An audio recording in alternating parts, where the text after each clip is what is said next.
Hello and welcome to Run It Back on the Raptors Republic Network. I'm your host, Zulfi Sheikh, joined always by Kyle Ramnarine and Coty Wiles. And I know I was gone last time. Thank you, boys, for holding it down without me. I'm excited to be back. It is our first episode in this week where there's actual basketball to talk about, so that's super exciting.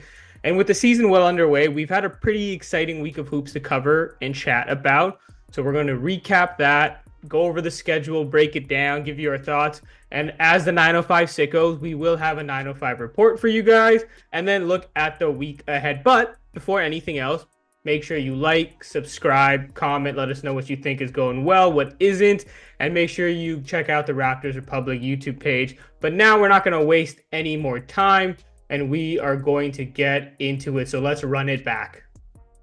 Starting with our schedule recap, the Raptors played 4 games this week, starting at home against the Nuggets before hitting the road versus the Hornets, and then a home back-to-back against California squads, the Lakers and the Kings. Starting with Denver, it was a spirited game for the Raptors against the always tough Nuggets squad. Toronto even led by as many as 15 points in this one.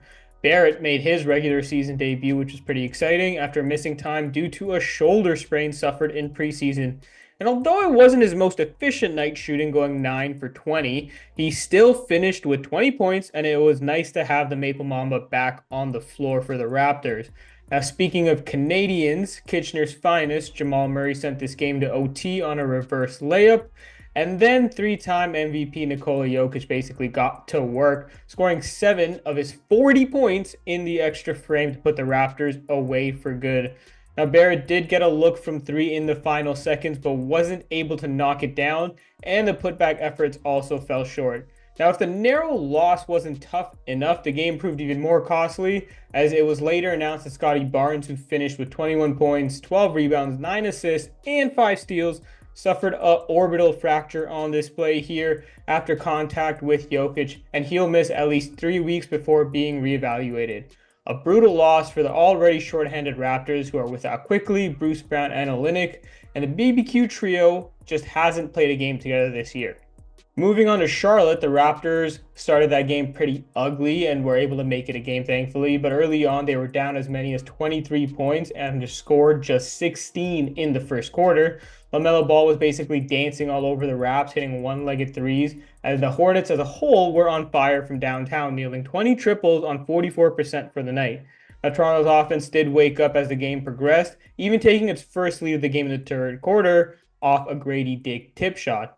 But unfortunately, a 12-0 run from Charlotte to end the frame courtesy of 3 threes erased the Raptors' momentum, and it was pretty much curtains from there despite the best efforts of guys like RJ Barrett and Gradey Dick, who finished with an impressive 31 and 30 points respectively, trying to will the team back but ultimately falling short. From there, the Raptors returned home to welcome LeBron, Bronny, and the Lakers to Toronto. Or LeBronto, according to James on Instagram before the game. Clearly, he's in a mood to be trolling. Now, once action got underway, it was a similar slow start to the last game, as the Raptors gave up 43 points in the opening frame while scoring just 19 of their own. They were down by as many as 26 points in the first half. Coming out of halftime, though, thankfully, Toronto took advantage of Los Angeles taking its foot off the gas, and once again, it was courtesy of RJ Barrett and Gradey Dick. Barrett finished with 33 points and made the most of that scoring gravity, dishing a career-high 12 assists, looking very comfortable operating out of the pick and roll. He's been one of the best there this season. Meanwhile, the sophomore set a career high for the 3rd time in 4 games, finishing with 31 points on 5 of 11 shooting from deep, making some very difficult shots. Now, the duo helped cut the lead all the way down to 6 in the 4th quarter, but back-to-back threes from Rui Hachimura extended the lead for the Lakers back to double digits, and that was basically all she wrote. Make that a 57th career win for LeBron against the Raps, the most by any opponent in franchise history. He finished with 27 points and 10 assists. Then came the night many Raptors fans have been waiting for, while others have been lamenting: Vince Carter's jersey retirement night. And the Raptors were hosting former team member DeMar DeRozan and the Kings for the festivities. Now, more on the ceremony later, but for the actual game, the Raptors actually led early on, surprisingly, scoring 37 points in the opening frame, and they led by as many as 13 points in the first half. There were plenty of contributors for Toronto on the night, like Ochai Agbaji, who had his best game of the year as he finished with 22 points, going 4 of 5 from deep with 2 steals and a block. And there's also Chris Boucher, who basically caught fire to start the game. He had 12 points in his first 5 minutes, ultimately finishing the contest with 24. Now, leading the charge, although, was none other than RJ Barrett, who scored over 30 for the third consecutive game, the first time he's done that in his career, just bullying his way to the basket like usual, doing as much as he could for the Raptors to win this. The Kings didn't go away, however, as De'Aaron Fox, despite missing all 11 of his three-point attempts, woke up in the clutch. He went 5 of 9 in the fourth after shooting 3 of 11 before that, helping close the gap. And then with Jakob Poeltl fouled out, Sabonis was able to find a very easy tip-in to force overtime. Now, thankfully, the Raptors did take care of business in OT thanks to some clutch defense by Gradey Dick getting a steal. He finished with 22 points, and he also hit an absolutely ridiculous floater in the final seconds. It was just some wild shot making from him, just like it's been all season. Now, it wasn't his most efficient night, but the sophomore was definitely clutch in the fourth and OT, helping the Raptors snap their four-game skid on VC jersey retirement night. Now, with that, the Raptors ended their week with a W and a 1-3 record over the last 7 days. They're now 2-5 on the season and sitting squarely 12th place in the Eastern Conference. Now, let's break it all down. And Kyle, I want to start with you, just going over your biggest takeaway from the week. A lot of different factors to talk about. A lot of different players had some pretty awesome performances. What stood out to you from this week? I mean, like as the self-appointed Grady Glazer of the three of us, Grady has been phenomenal. I don't know. I guess it's because partly of the injuries, Scotty and the other players not being here. But this jump, his last 5 games, you got 25 points, 15, 30, 31, 22. He's rebounding, he's assisting the ball, he's doing everything. And it's been so impressive and just amazing to see from someone like Grady. Like I knew with me, I thought his potential or like peak, I should say, was a JJ Redick or a Kyle Korver, but he's showing he can be more than that. He not like Coty said last week on running back, not even the sneaky athleticism anymore. He has these crazy finishes, dunking the ball. He's always moving. He's showing he's honestly part of this barbecue core. He's going to be a mainstay of this barbecue core. And I was saying this from the start. I'm really high up on Grady. And like he hasn't been shooting the ball. It's like up and down when it comes from the three, but he did have that game where he was 5 for 11 from three. So overall, I've just been amazed with Grady. Like there's nothing more he could do that would or I shouldn't say surprise me, would amaze me even more because the team's gonna be losing games this season. That's to be expected, but it's moments like this, it's like diamonds in the rough that you gotta pull from. And this is it. What have you guys been thinking about Grady? Yeah, look, He forget JJ Redick and Kyle Korver comps. I've been seeing people compare him to Larry Bird and Reggie Miller after the week that he's having. And like I think in the sense that like he is at this point the Raptors' best tough shot taker and maker. The confidence is electric. You see it. Again, the jump that he's taken from last season to this year is astronomical so far. I believe he's still leading all sophomores in scoring at this point. He is looking just so sharp with the shots that he's taking. And a lot of people have mentioned this, that it's not that the Raptors are necessarily drawing up plays for him, is he is hunting his looks within the game. He is just moving constantly. And that's what you like to see from a second year player. Like, even if the game isn't being set up for him, he's finding ways to succeed. Last night against the Kings, at one point, the Kings broadcast was saying De'Aaron Fox and Gradey Dick are going shot for shot. Last year, no one would have expected that to even be possible. So it's super exciting to see kind of what he's putting in this year and the work that's been going on in the offseason to lead up to that. And I think that's been awesome. Coty, I assume you think the same. Yeah, he's turning into like a three-level guy. Yeah. He can drain the three, and he's using that gravity to when players have to close out hard on him, and he's comfortable taking one or two dribbles, stepping into the mid-range and pulling up. And when people are paying attention to that, he's getting to the rim now and he's finishing with like I don't even know what these crazy layup packages have been. It's been wild. Like he's rounding out his game. He's defensively, like obviously still steps to be taken. Has been a part of why the Raptors have like the 30th like defensive rating in the NBA. But offensively, we're seeing him and RJ like scale up with Scotty Barnes and Emmanuel quickly out. And it's really cool to see both of them doing their thing, especially Grady, who, yeah, like you mentioned, Zulfi, leading all sophomores in scoring. So it's been fun. It's been impressive. He's been the main takeaway, I would say, so far this season. Quick question for you guys. Mm. I'm usually not a fan of a second or third year player winning the most improved player of the year award because Mm. those guys should improve, especially that early in their careers. But are you buying this early buzz and do you think he has a case? Kyle, what do you think? I honestly forgot to mention this. I'm glad you brought it up. I think he does have a case. I think he should be. I don't know who's like the early favorites right now. I know it's Grady. I heard rumors of Jordan Poole, but I think it should be Grady. Honestly, like I get it's a second year, and you should be increasing, but have you seen a jump this big from someone that wasn't even talked about last year? He was doing all right last year, went to the 905, improved in that second half of the season, but for a jump this big and improvements this much, I generally think he should get the most improved player. I don't see why not, because you're going from what, like eight to 10 points a game, and now he's averaging in his last 10 games or last 5 games, 21 points per game. I feel like it should be a no-brainer. It's funny, RJ Barrett is actually more likely to win most improved player according to some of the books here. So, but Grady Dick's up there as well. But yeah, he's been great. Like you mentioned, he's been one of the biggest takeaways so far, and it's been fantastic to see. Yeah, fair enough. Coty, what's your biggest takeaway from this week? I mean, yeah, outside of Grady, I think it's been the rookies. I mean, they are all having to play big minutes with all these injuries. And it's not even just like Mobo is flashing defensively, Shed is flashing defensively. Jamison Battle is hitting threes and competing and fitting in way better than I thought. And now Jacoby Walter's back in the mix where it's been give and take in his first couple of games, but I mean, it's too early to judge off him. Like Mobo started off pretty slow and then he's took big strides coming. So it's been, I mean, the rookies, fellas, come on. These guys have been.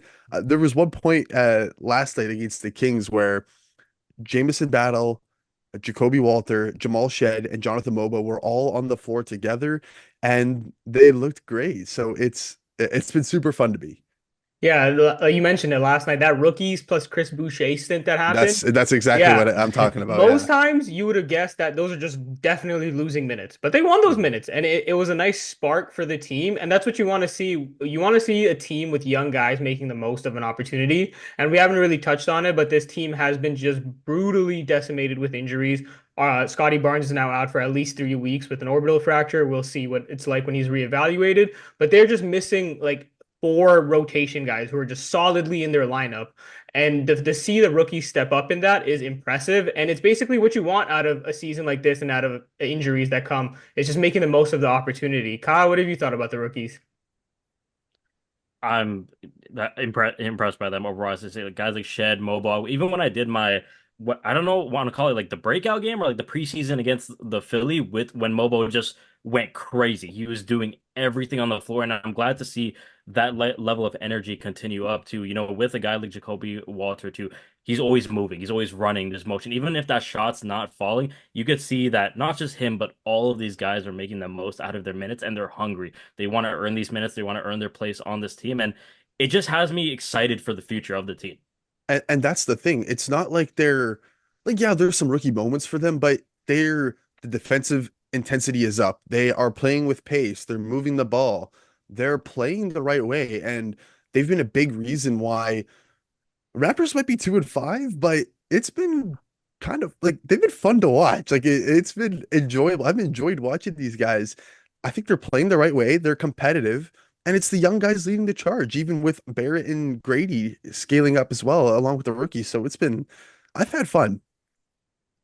Yeah, I think that's a great way to put it. It's been fun. I was going to ask you guys this question, but it seems like you both pretty much answered it. Have the Raptors been fun despite the fact that they're losing? You mentioned it earlier, Coty. Do have the 30th ranked defense, not really stopping anybody, but the offense Yeah. currently in a small sample size is ranked 11th. So what I'll say on that point is that coming into the year, I said the win for this team was going to be build an identity.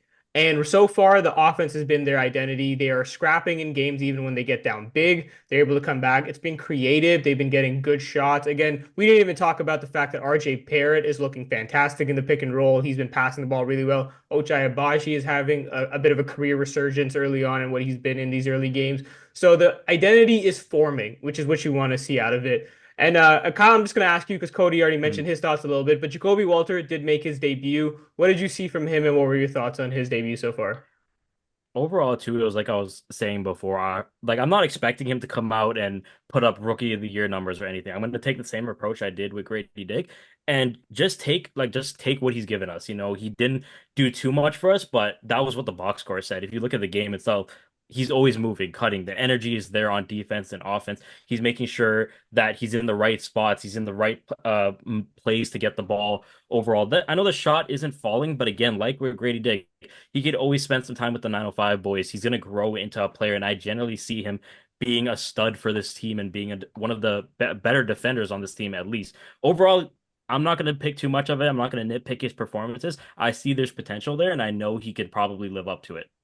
Yeah, like just going back to the box score for a second, so people do know, he made his Hmm. debut against the Lakers. He finished with 5 points, 6 rebounds, an assist, and a block in 21 minutes. And then against the Kings, he had a bit of a quieter night. In just 10 minutes, he went scoreless, 2 boards and a steal. But like you both mentioned, activity's there. He's moving around a lot. I do like the fact that he's getting to the line and being aggressive. That was his MO in college. He was really good at getting to the line. And the Raptors, quite honestly, need more players to be able to get to the free throw line, get some easy baskets in this offense. So that is encouraging to see. And there's a play yesterday that I really liked. He had like this give and go moment with the Jakob Poeltl, Mhm. and Jakob basically just threw him a grenade at the end of the shot clock. And instead, he went up for the jumper, saw he was going to get blocked, and he just dumped it off to Jakob out of the jump shot for a nice little jump hook for the basket. That's maturity. That's knowing not to just force things up. And I think that's showing Jacoby Walter is growing already, even though he hasn't had much time to play.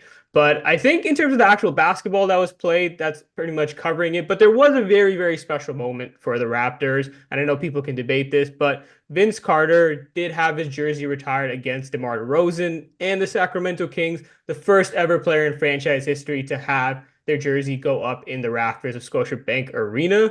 So, guys, I just want to know from you, did you love it? Did you hate it? What did you make of it? Cody, what were your thoughts of the yesterday's ceremony?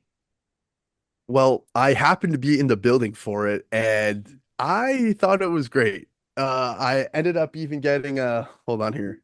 I'm surprising you fellas here. It's a live Uh, look. I ended up getting a Oh. replica banner. Oh, that's sick. I didn't know Mm. they were selling those.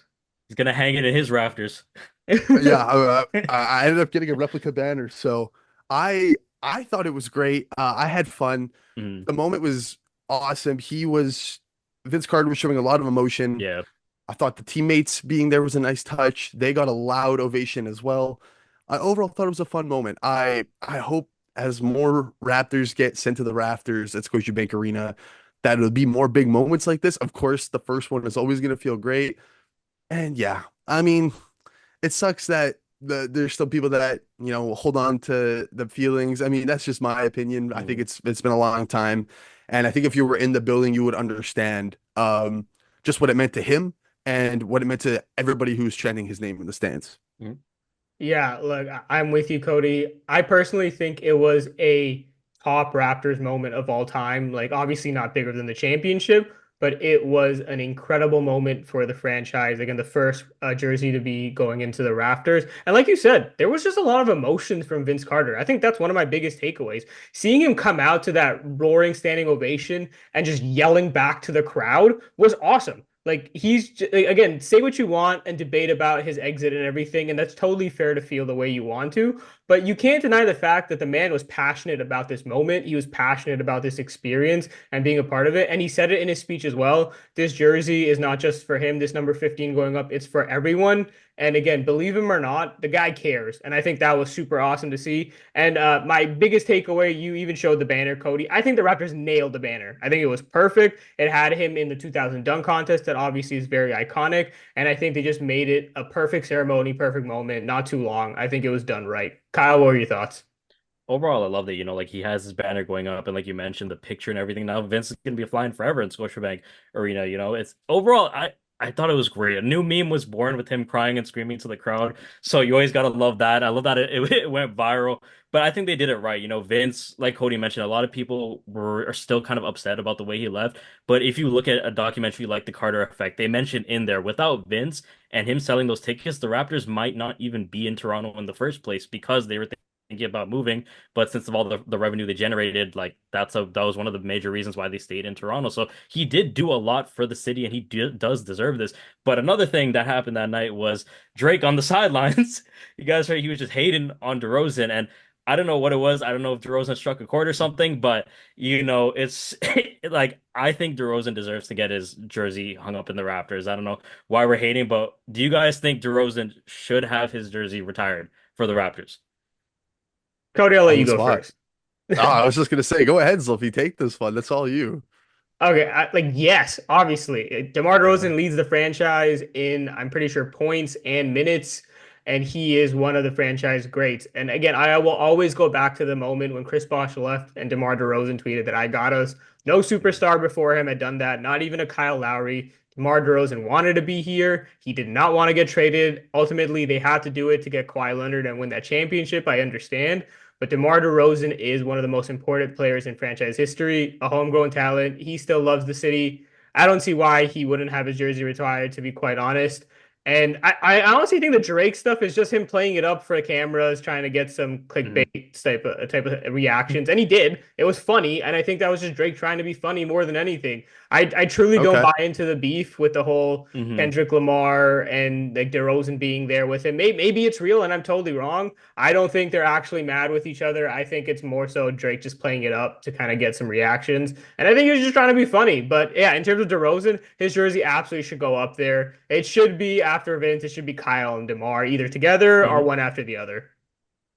Yeah, I agree. I didn't want to comment on the beef, but I mean, he's played the most he's played the most career games for the Raptors, so Mhm. I think he deserves to be up there.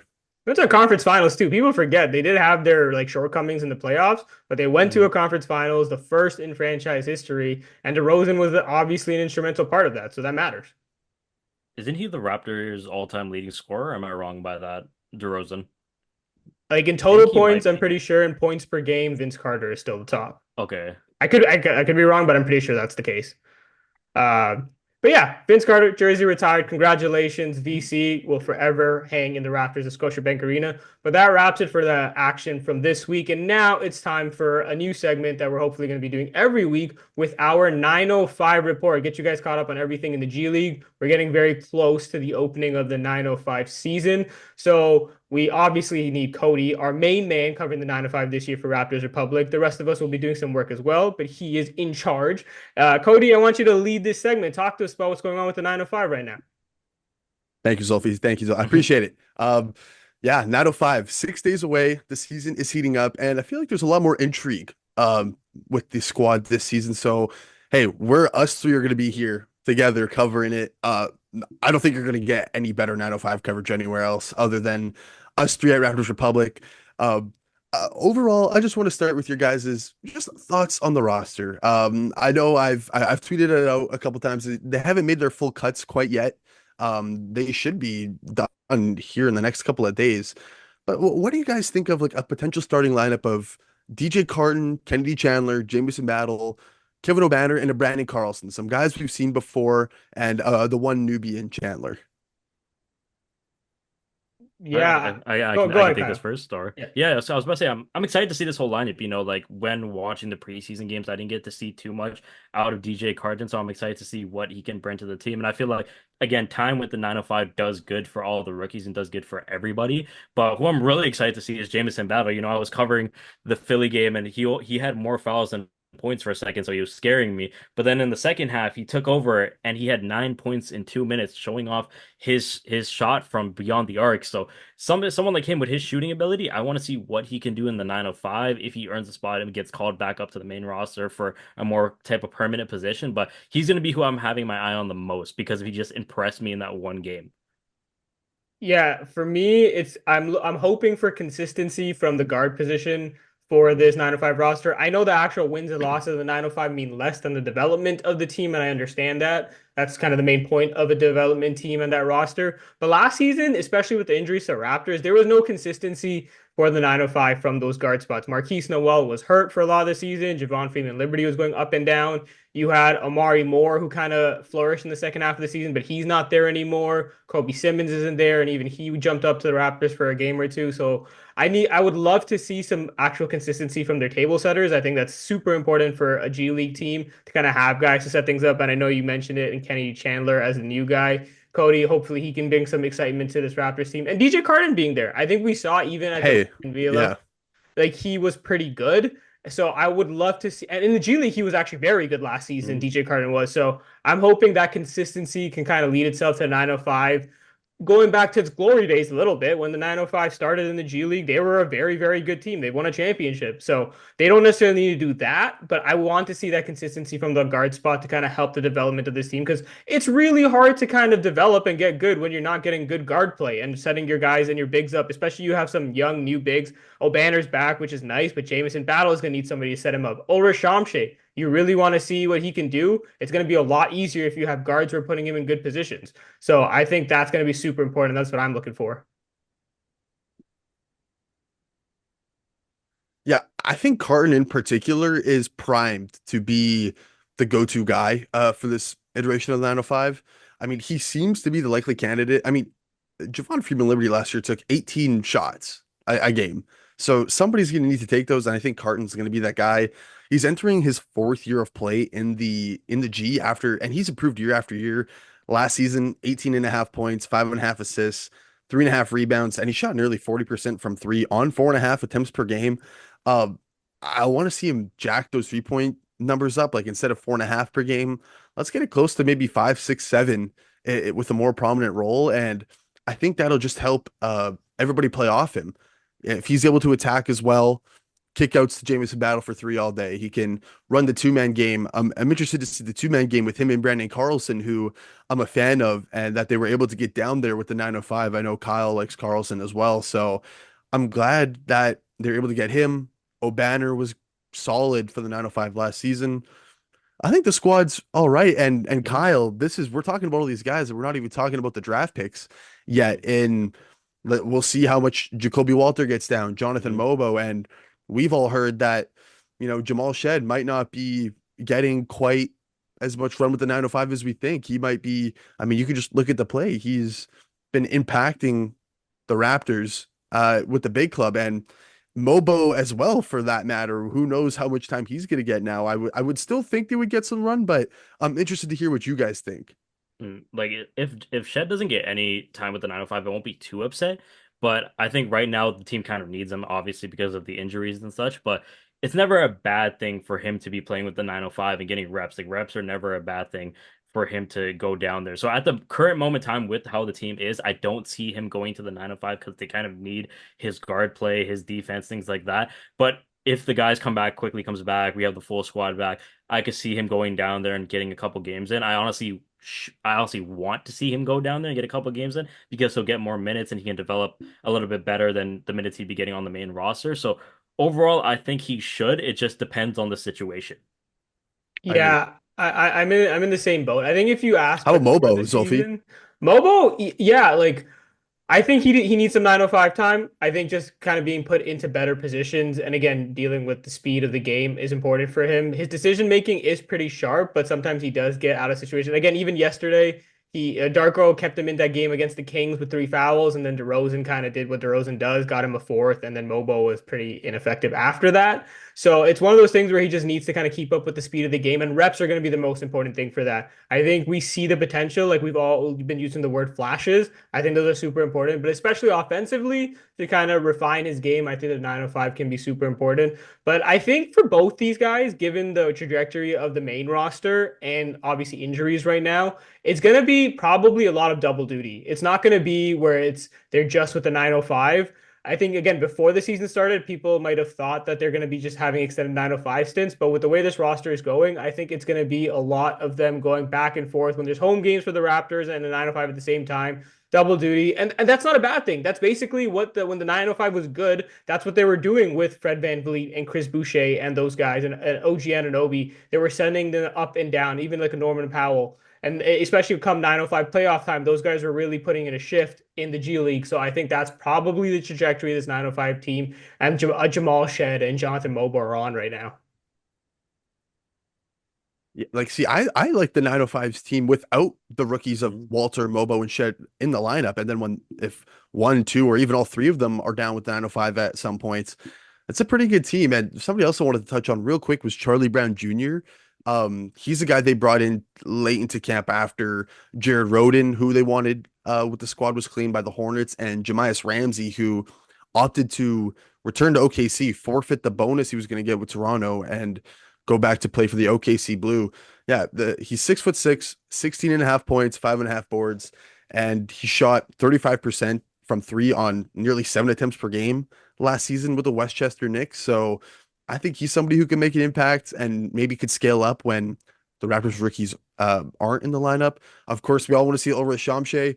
There's a lot going on with this team to say the least, and I'm excited. I'm excited. We get going here in 5 or 6 days, so it's gonna be fun. It's gonna be fun. Yeah, like you said, Cody, a lot of fun names to keep your eyes on. The 905 probably matter right now more than they have in a couple seasons, to be quite honest. So keep tuned here on Raptors Republic. Like Cody mentioned, our coverage is going to be better than just about anywhere else for the 905. We'll have all your information and keeping you up to date. And again, a weekly 905 report on Run It Back. But now let's pivot back to the Raptors and the big club. We do have games ahead, and looking at the schedule for the next 7 days, it's not going to be easy for the Raptors. They don't really get much rest after this back-to-back to just end the last week. The road stint begins in Denver, and then they head to Sacramento, and then Los Angeles for that classic LA back-to-back with the Clippers and the Lakers. So not very easy. A lot of familiar faces, though. The Raptors have faced the Nuggets, Kings, and Lakers already this year. So I want to ask you guys, what are you kind of looking at this week? What do you have your eyes on for the schedule this week? Kyle, what are you saying? I say for me, for a game at least, to have my eyes on the Denver game. I know Denver's kind of struggling right now. They're kind of trying to find their footing. They don't really have their bench from last year, and Jokic is kind of carrying all that weight. But the Raptors put up a pretty good fight last game, and it went into OT, and that's where Scotty went down. So team got to get their lick back for Scotty. But overall, I think this week I want to see how a guy like Jacoby Walters can grow with the team and how he plays. Obviously, I'm gonna have my eye on Grady and see if he can continue this kind of run he's up on. But overall, I'm excited. I know we're not winning much, but for the team alone, I am excited for their level of play. Yeah, speaking of Yeah, the Nuggets, sorry, Cody, I'll let you go. I just wanted to mention Jamal Murray may not be playing in this game. He is in concussion Mhm. protocol currently, and he's the guy who sent the game to overtime last time. So if Very he's good. not there, it's going to be a very different game. Cody, what were you going to say? bro, how weird is it that they've already played the Nuggets, Kings, and Lakers, and now they're playing them again? Is that not weird?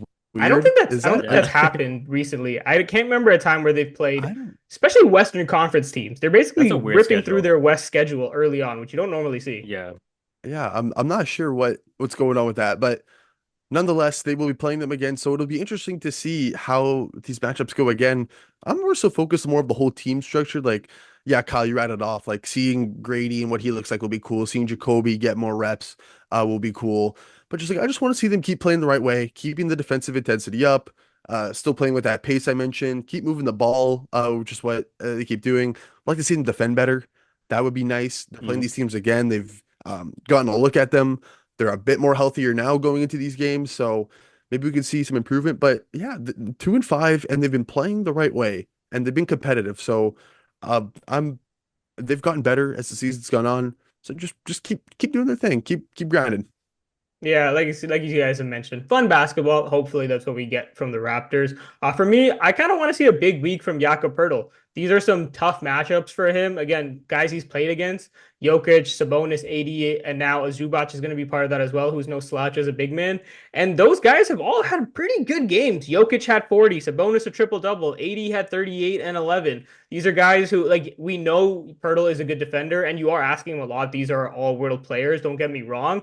But I want to see Pirtle have a really good game because even against the Hornets, Nick Richards had like 24 and 12. And we're talking about Nick Richards here. He's no AD to be respectful. So I know Jakob had 19 and 12 and he's doing his thing offensively. He quite frankly is having a pretty good season from there. But I am hoping for a bigger week from him on the defensive end. You saw how important he is when he fouled out against the Kings. That's basically how this game got into overtime. Sabonis had that tip in to send it to OT without a Jakob there. I think it made all the difference. So I'm hoping to see a big week from Jakob Poeltl, but it should be fun games like you guys mentioned. There's one thing you can't deny from this Raptors teams. They are hustling and they are trying out there. So they should be some fun games in store for us. But I think that is going to wrap it up for us. Did any of you have any final thoughts before we close this out? I do. Did we even talk about Ochai Agbaji? Because he's He's had some good good. run of play. I'll end it there, but I'm surprised we didn't talk about Ochai Agbaji because he's taking a step up. It looks like, and he with the injuries, he's also stepped up. And fellas, 45.5% from 45. three Yeah, on 3 attempts per that's game. insane. He's and just so confident right now. he looks confident. Yeah, even he's getting to the rim better. He's just athletically, it's like he's just using his athletic gifts more, which is great when he's getting to the rim and flying out in transition, and he's defending well. So, uh-oh, if you were selling on the Ochai Agbaji stock, oh, he's looking good. I'm excited. He's another guy we should keep an eye on.